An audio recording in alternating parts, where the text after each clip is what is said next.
Sunan Kabanaran, kronologis penobatan hingga sebutan.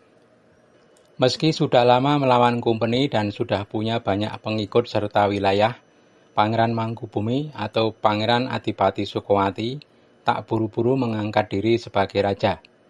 Namun ada peristiwa yang membuatnya harus melakukan itu. Berikut ini kisahnya menurut Babad Giyanti karya Raden Ngabei Yosodipuro I. Telah berulang kali Gubernur Baron von Hohendorp mengirim utusan untuk membujuk Pangeran Mangkubumi agar mau kembali ke Surakarta. Tapi berulang kali pula sang pangeran selalu menolak. Untuk terakhir kali, Hohendorp mengirim utusan bernama Jayengrono dan juga kembali ditolak.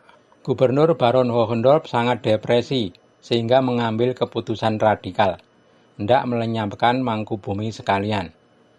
Pasukan dari Madura didatangkan sejumlah 500 prajurit dan kekuatan Kumpeni dikerahkan untuk memukul Mangkubumi di Mataram. Namun, mendadak ada kabar bahwa Sunan Pakubuwono II sakit keras. Hohendorp buru-buru pergi ke Surakarta.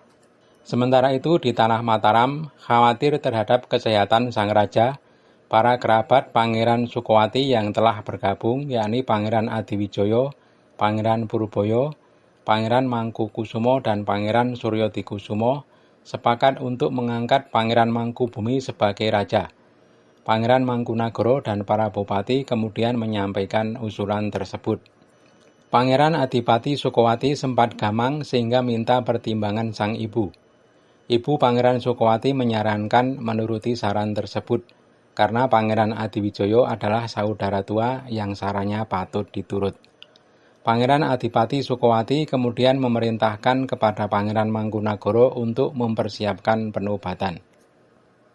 Pada tanggal 11 Desember 1749 Masehi, Pangeran Adipati Sukowati dinobatkan sebagai raja di tanah Mataram dengan gelar Susunan Pakubuwono Senopati Ngalogo Abdurrahman Saidin Panotogomo.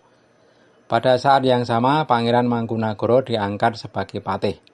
Kyai Abdullah dari Wedi diangkat sebagai pengulu dengan nama Kyai Dipaningrat, dan jaksa dijabat Tumenggung Sasmito Sastro.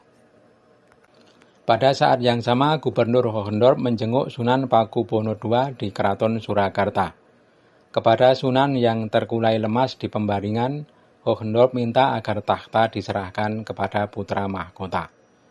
Sang Sunan menyetujui dan menyerahkan sepenuhnya proses pergantian kekuasaan tersebut kepada Hohendorp.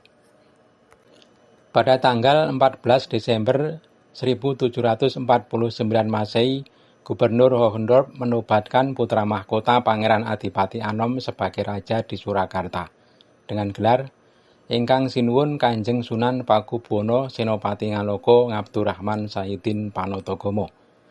Dengan penobatan ini, maka di negeri Surakarta terdapat dua raja yang mengklaim tahta sebagai raja tanah Jawa. Baron Hohendorp sangat menolak keberadaan raja baru di Mataram, maka segenap kekuatan Kumpeni dikerahkan untuk menumpas raja baru tersebut. Namun dalam sebuah pertempuran di Tidar, pasukan Kumpeni yang dibantu prajurit Surakarta dan Madura berhasil dihancurkan oleh pasukan Raja Mataram. Dua komandan Kumpeni, Mayor Pur dan Mayor Sakeber, lari terbirit-birit. Setelah menang perang di Tidar, Raja Mataram kemudian mendirikan keraton baru di sebuah desa bernama Kabanaran, sehingga sang raja sering disebut dengan sebutan Susuhunan ing Kabanaran atau Sunan Kabanaran. Berdasar deskripsi dalam Babad Giyanti, letak kota Kabanaran berada di sebelah utara kota Yogyakarta sekarang. Demikian kisah penobatan Pangeran Adipati Sukowati menjadi raja di tanah Mataram dan sampai mendapat sebutan Sunan Kabanaran menurut Babad Giyanti.